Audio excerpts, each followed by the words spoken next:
este momento el país está en medio de una disputa por saber si hay que pagar 32 millones, producto de una mediación a una empresa encasada por un francés, que una acción de todo el proceso con el abogado argentino experto en el materia. Básicamente tenemos que diferenciarnos si la conducta irregular del funcionario se da dentro o fuera del ejercicio de sus funciones, ¿no?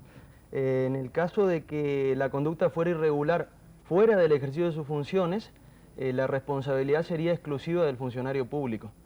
Y en el caso de que él actuara irregularmente, pero dentro del ejercicio de la función que le encomienda el Estado, en ese caso habría una responsabilidad concurrente entre el Estado y el funcionario público. Por supuesto que en el caso de que el Estado tenga que indemnizar a la persona que reclama por un perjuicio, por ejemplo, por haber rescindido unilateralmente o violado un contrato, después luego puede repetir o iniciar una acción de recupero contra el funcionario público, ¿no? Es decir, ¿Hay experiencia argentina de Sí. gente a la que le ha dicho, tráeme la plata porque Sí, hay experiencia. te toca compartir? Hay experiencia porque el Estado está facultado como para poder recuperar o repetir lo que hubiera pagado un tercero respecto del funcionario público, que es el autor un poco del perjuicio, ¿no? ¿Nos puedes citar ejemplos concretos de este tipo de situación?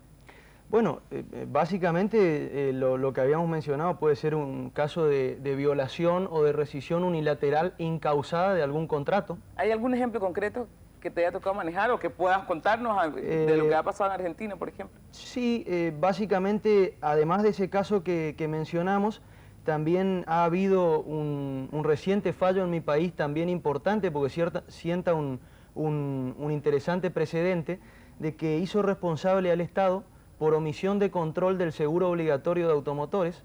Había ocurrido de que un colectivo, un transporte urbano de pasajeros, había atropellado a un peatón en la vía pública en la ciudad de Buenos Aires, y esta persona había demandado no solamente al conductor del colectivo, sino también al Estado, en virtud de que el colectivo circulaba sin seguro obligatorio automotor.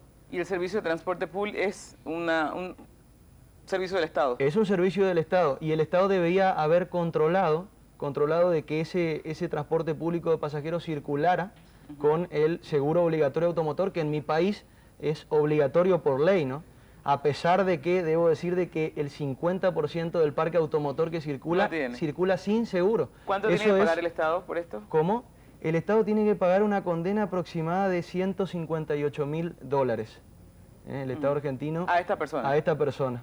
En virtud de no haber controlado de que el colectivo circulara con el funcionario seguro. que tiene la responsabilidad de vigilar que todos los buses tengan seguro, ¿le toca responder también? Sí, es una responsabilidad concurrente entre el 50 y funcionario 50. y el Estado, exactamente, y si el Estado paga el todo, después puede repetir contra el funcionario lo que hubiera pagado. Lo que ocurre es que la repetición del Estado es voluntaria, es decir, no es obligatoria. El Estado puede o no ejercer ese derecho que tiene de repetir o de recuperar el dinero, ¿no?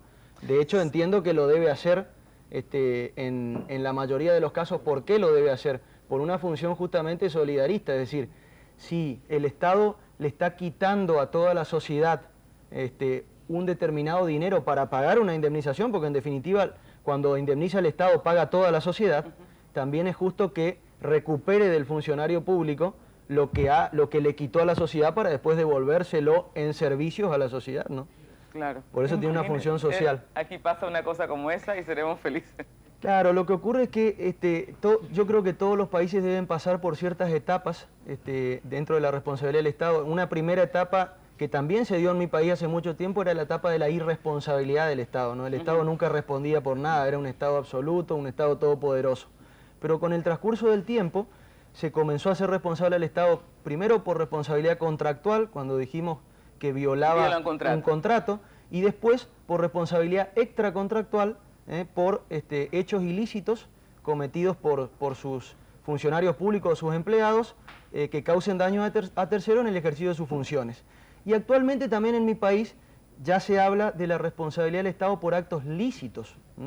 O sea, haber actuado lícitamente, pero no obstante eso haber causado daños a terceros. Igualmente el Estado debe indemnizar, como por ejemplo han ocurrido casos en la Argentina en que las fuerzas de seguridad se encontraban persiguiendo a un delincuente en plena vía pública, han realizado disparos y una persona que circulaba por la calle ha sufrido heridas de consideración o hasta la muerte. En ese caso se ha dicho de que el Estado, si bien era una actuación lícita, la de perseguir a un delincuente, que es un derecho del Estado, el hecho de que ese tercero, digamos, inocente, reciba un daño, debe ser indemnizado por la sociedad toda, es decir, debe ser indemnizado por el Estado en virtud del deber de garantía que tiene el Estado respecto de los ciudadanos, ¿no? Hay un camino que recorrer. Muchas gracias por venir. No.